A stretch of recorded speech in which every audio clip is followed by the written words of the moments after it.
The first time I used the machine, nothing really happened at first. I just stepped out of the pod a minute or so after the lights shut down, and everything seemed the same. I mean, I didn't really know what to expect. I was curious, but when I woke up the following morning, I was 2 inches taller and almost 20 pounds heavier, all muscle. I didn't know what to think, but I definitely got some strange looks when I arrived at work that day. It's not a coincidence that I took the janitorial job at Caltech. For some strange reason, I was always good with math and science growing up, but heavily misguided. And after I pulled a 46-month stretch at Folsom, I had a fairly limited employment options. When my PO handed me the list of current job openings for parolees in this area, I circled the Caltech job right away. It just seemed natural. The second time I used the machine, I was transported to some other place. I think it was maybe another time as well. I don't really know. I was only there for about a minute or two, I think, before I was back in the pod as the lights slowly faded. I did some research when I got home, and I am pretty sure I was somewhere in Cambodia, but I can't say when. Sometime in the last 100 years is my guess. The ancient temples looked familiar, but I could hear the sound of automobiles somewhere in the distance. The next day I woke up and my left ring finger was missing. The third time I used the machine, I visited ancient Rome and stood beside Cassius and Caesar and heard them speak. I don't speak Latin, so I do not know what was said. When I returned, I had an identical twin brother. He couldn't speak at all, but he clearly understood my words. "Follow me," I said, and he followed me down to where my car was parked. We drove back to my place, and I turned up some heavy metal on my stereo system, and then I went to the bedroom and wrapped up the muzzle of my little .22 caliber pistol with a thick, wet towel, and then came back and shot him in the chest just once, hoping the neighbors wouldn't hear. He looked at me in confusion and fear just before I pulled the trigger.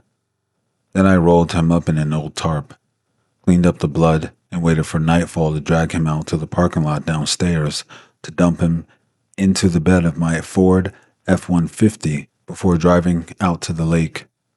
I can't have two of me walking around here. One who can't even speak. What would people think? It's just not tenable. What was I supposed to do?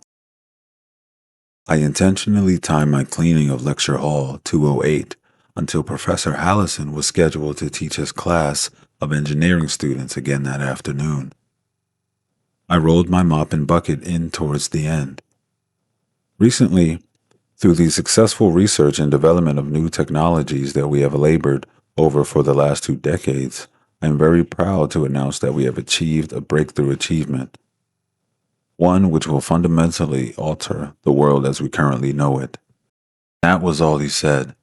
I was hoping to learn much more than that, but he offered no further details.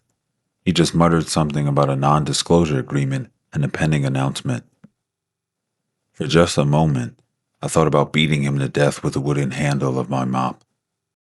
The fourth time I used the machine was an experience that is very difficult to explain. I basically just found myself in a white space. No walls, no floor, no ceiling. Just an empty white space. I shouted out, but there was no response. I didn't know what to do, so I just started jogging through the endless void. When I returned and the lights in the pod died down, I realized that I was now blind in my left eye. When I got Professor Hallison back to my apartment a week later, I kept the duct tape over his mouth at first and showed him the box cutter.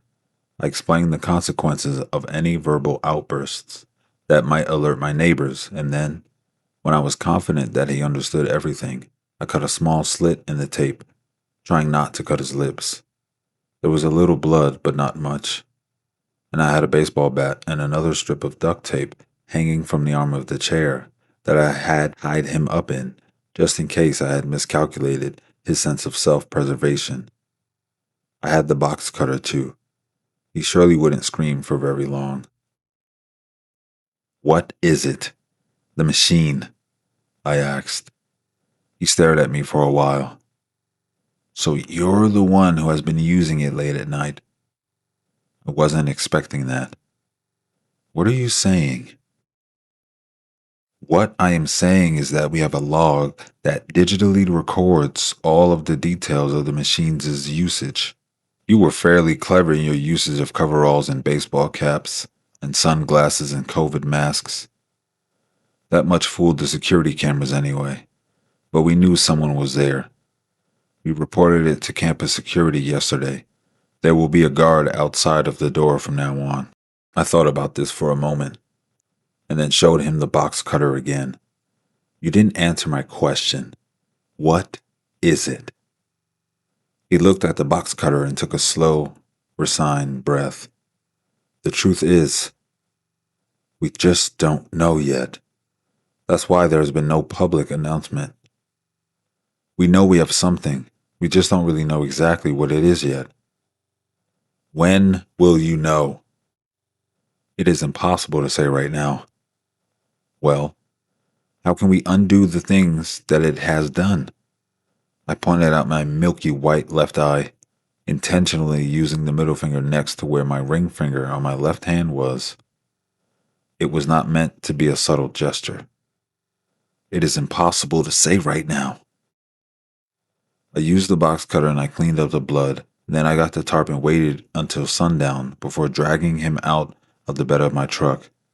I had a headache and a nosebleed. I had not eaten anything or slept a wink in the last 3 days. The 5th time I used the machine was the last. I had to kill the security guard just outside of the doors of the lab first.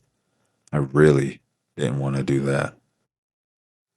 I ended up here in a strange, unknown place, and I have not returned. Swampland. I have no idea where I am or even when I am, but I think I saw a small dinosaur running through the woods this morning. My left leg was gone below the knee when I arrived here, so I've mostly just been sitting with my back pressed up against this tree. I really don't know what else to do. I cannot walk. They say curiosity killed the cat. I am the cat.